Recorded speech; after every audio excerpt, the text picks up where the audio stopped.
Happy Easter, everyone.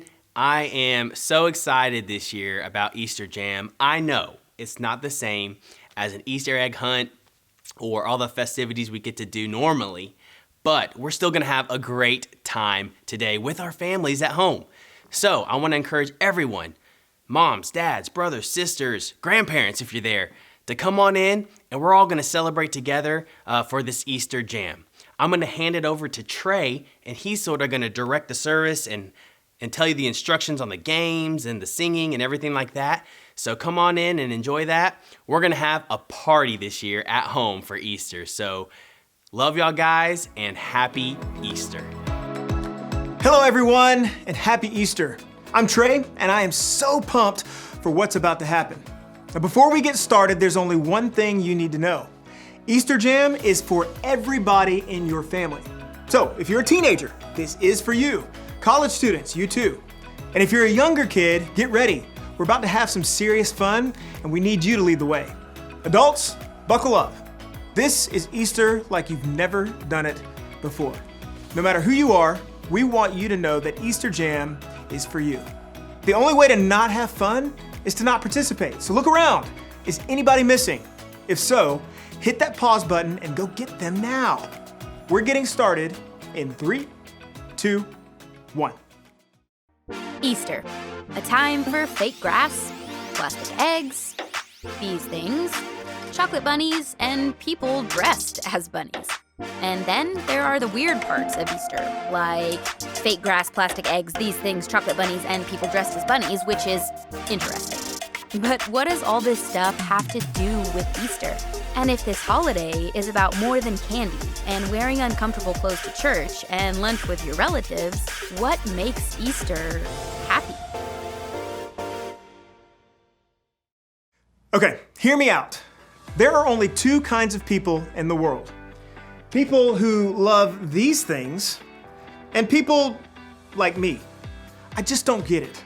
How do you eat something that is this cute and grainy? Now let's see how your family feels. Show me a thumbs up if you love to eat these things and a thumbs down if you don't. Okay.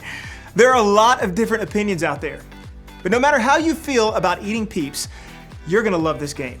Your family is going to face off in the greatest peeps jousting competition of all time. I'm gonna explain how it works and then I'll tell you when to start. First, divide the room into 2 teams. Next, take 2 peeps and assign them to a team. Now if you don't have any peeps, no worries at all. Big marshmallows like this one will work just as well. Now team A gets peep A, team B gets peep B. You can come up with cooler names like Lord Sugarcoat or Sir Sprinkles, you get the idea. You can also use a marker or a Sharpie to decorate your peeps to give them some personality. Maybe you can draw a mustache on your peep or give them some mean eyebrows or a fancy outfit. Just let your creative juices flow. Next, you need to prepare your peeps for battle. Take a toothpick and stick it into the front of each peep, just like that. Now you can think of the toothpick as a jouster, a lightsaber, or a sword. It just depends on how serious your family is about the competition. Make sure the toothpick is facing forward and toward the other peep. Now you're gonna place the 2 combatants on a microwave plate. No social distancing is necessary. You want the peeps to be as close together and facing one another. And finally, time for the big event. Gather around and put the plate in the microwave, setting the timer to 45 seconds. You won't let it run that long. In fact, don't let it run that long.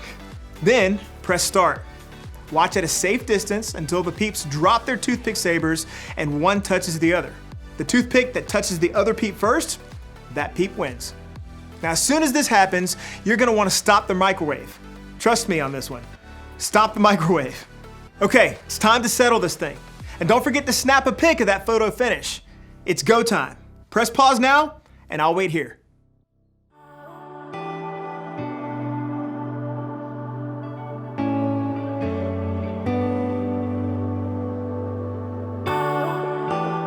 How did it go? Who won? I want pictures. You can post them with the hashtag EasterJam2020.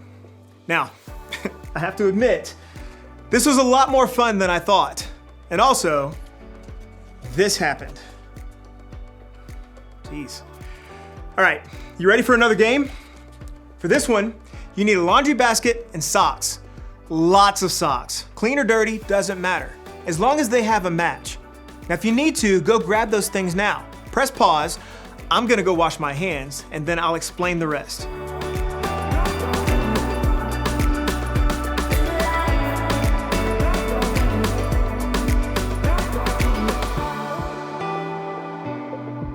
Got your basket and socks? Great. Now, choose 2 people to play. You'll also need 2 people to be scorekeepers. And to get started, dump all the socks on one side of the room. Don't worry, those socks will make their way back to the basket real soon. Then, place the basket on the other side. Now when I say go, players will grab a sock, go through the pile, and find the matching one. You'll roll the socks together in the shape of a ball, or like an Easter egg, and then toss them. Just like that, across the room into the laundry or Easter basket. Now the player with the most socks or eggs in the basket at the end of the timer wins.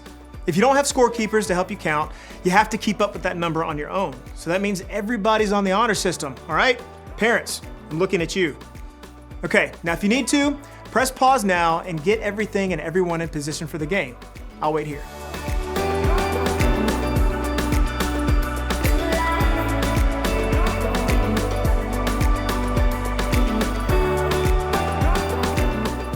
Everybody ready?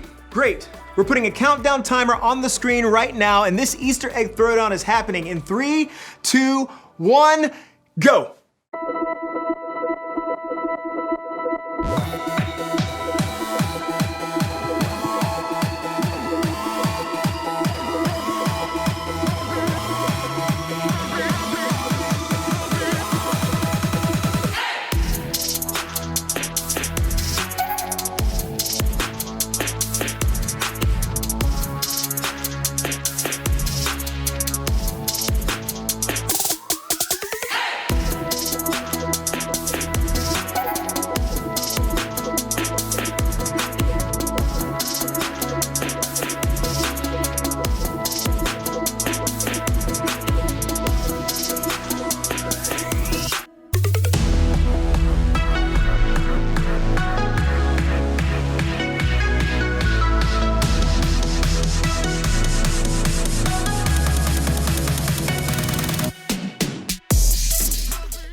All right, families, come back over here. Come on back.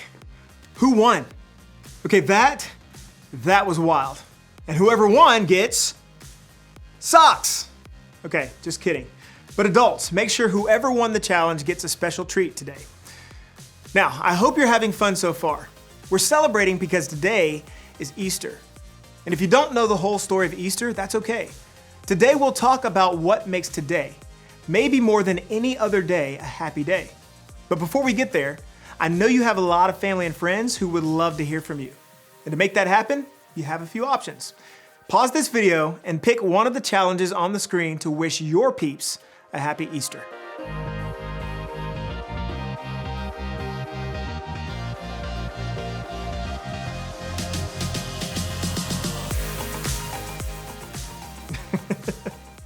Okay, so I just got like 9 texts from my crew saying happy Easter.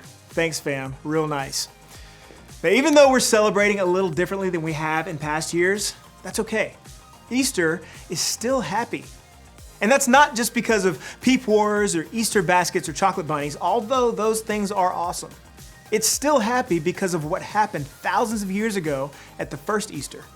It's the world's most powerful story, and yet it's so simple. So simple that it can be told with laundry. In the beginning, God created everything. He formed people in His very own image.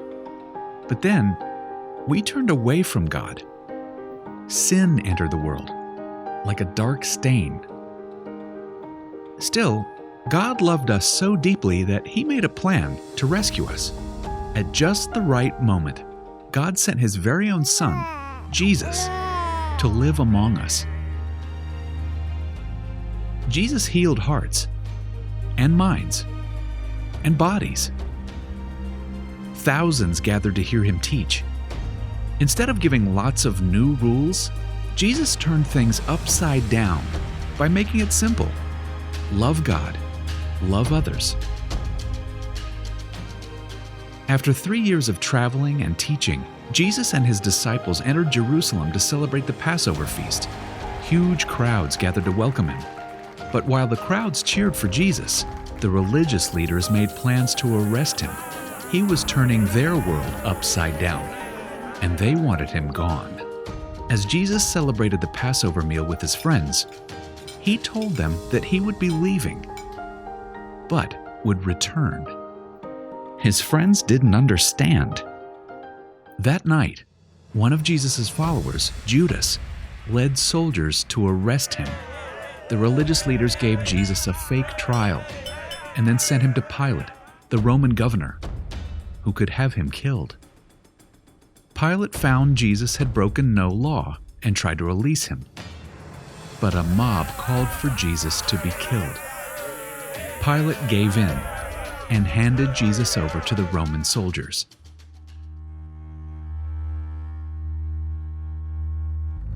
Jesus was forced to carry the heavy beams of his own wooden cross.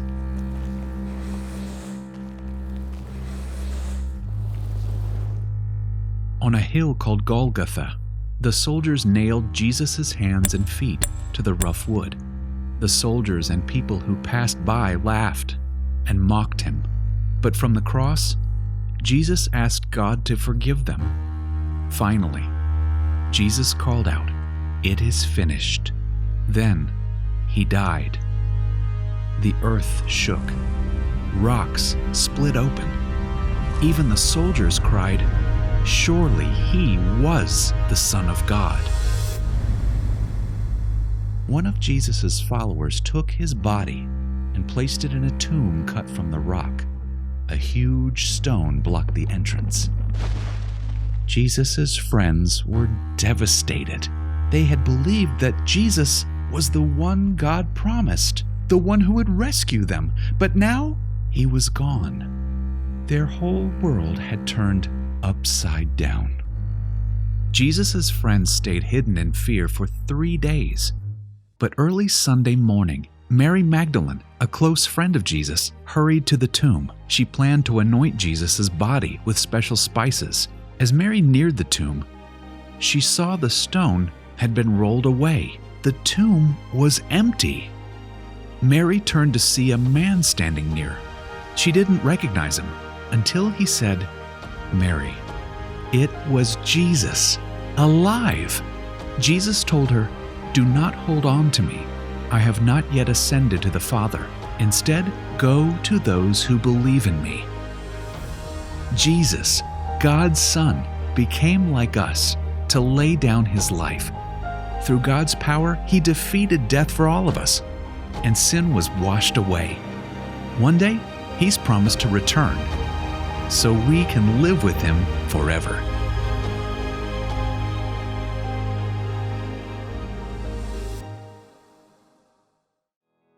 I hear that story every Easter and it always amazes me. I mean, God sent Jesus to the world to remind me that he is greater than anything that can go wrong in my world. The simple fact that Jesus came back to life is proof to me that I can face anything bad that happens. I like to think about it this way. I can because Jesus is alive. I can keep loving because Jesus is alive. I can be brave because Jesus is alive. I can have hope because Jesus is alive. Here's an idea. Take a few minutes and add to this list of things you can do because Jesus is alive. Answer this question as a family. How would you fill in the blank? I can because Jesus is alive. Pause the video while you discuss. And when you're finished, meet me back here.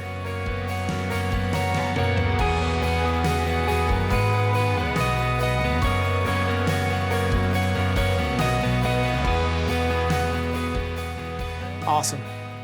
I love conversations like these because remembering what God has done in the past helps me to trust him with what's going on in my life right now. I hope that's true for you too. And I hope you spend the rest of the day making happy memories with your family.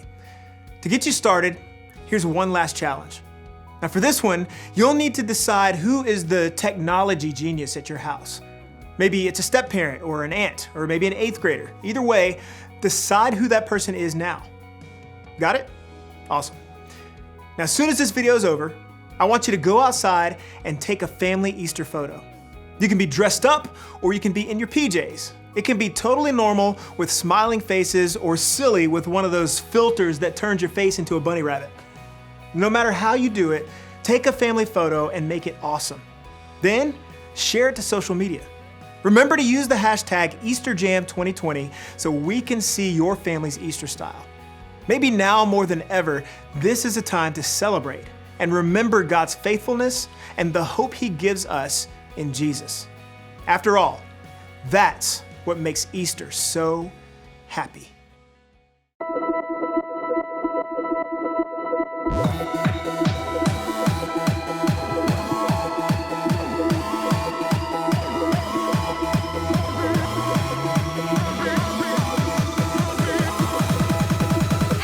The greatest day in history.